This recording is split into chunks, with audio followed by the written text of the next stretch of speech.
Hello and welcome again at Stocks Advisor channel. In today's episode we'll talk about another small market capitalization company, a biotechnological company, Stellar Biotechnologies, traded at Nasdaq, ticker name EDSA. Well, EDSA, of course, you can see a company that was trading today minus 2.68, but it's a company with only 76.4 million market capitalization, so it is quite spiky, of course, as you can anticipate for any small market cap company, but also it could do nice moves.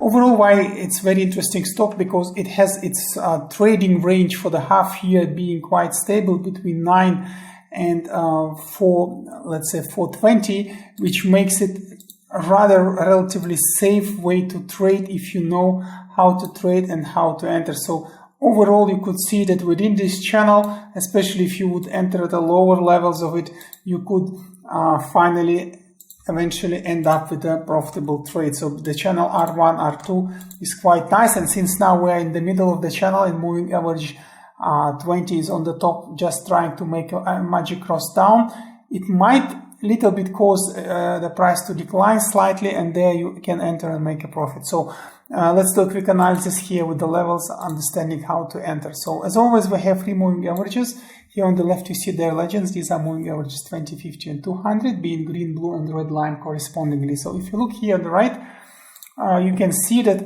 now we have all three moving averages coming together, so making like connection of all of them. And what is good, moving average 200, the red line is still going up, so it's steady growing. And moving average 52, while moving average 20, though momentarily hitting from the top, making a double magic cross down, but later it will of course recover. So what does it mean for us? It means that we might have a small decline of the price and then immediate spiking upwards.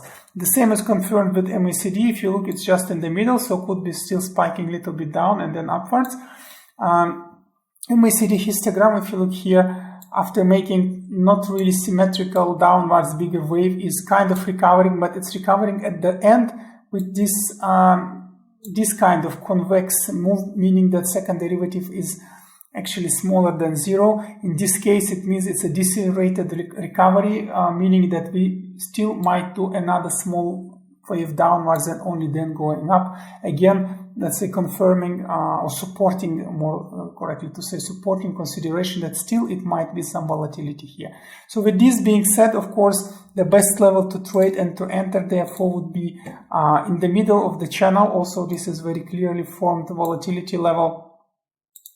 Here, let's name it V1. So anything between V1 and 5, being 5 another very good volatility level that was also historically formed, would be very nice first entry opportunity here. So the channel V1, V2, mainly volatility channel for last half a year, would be very nice entry opportunity. So let's draw it here and write it here in the center.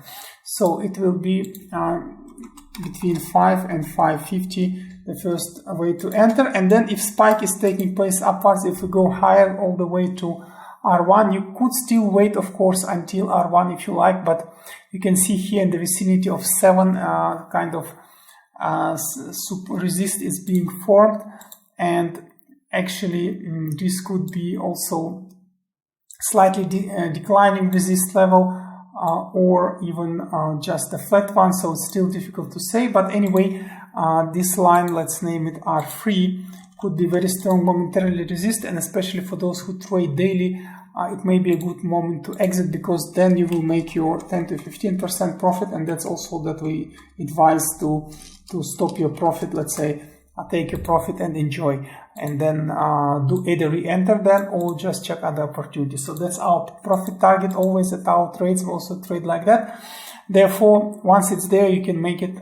But of course, for those who are more mid-term traders, going to the vicinity of R1 is still expected in the level of 9. So with this being said, that's the first entry. Should we further decline, which is still possible, of course, then the best way to enter would be in the vicinity of R2, actually immediately at R2.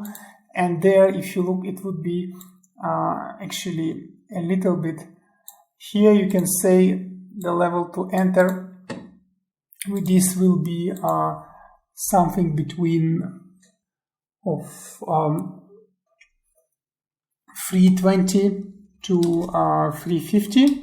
So this would be in this situation the best level to go in, because overall, if you look, the price action here is quite nice, and in general, saying that this channel R1, R2 is quite good here. So entering anywhere between those levels would be quite good. Oh, sorry, it should be between 420 and 430. So this would be the second level to enter, of course, and then should we repulse, which is most probably expected, then at least V1, V2, the top actually V1 will be the next target.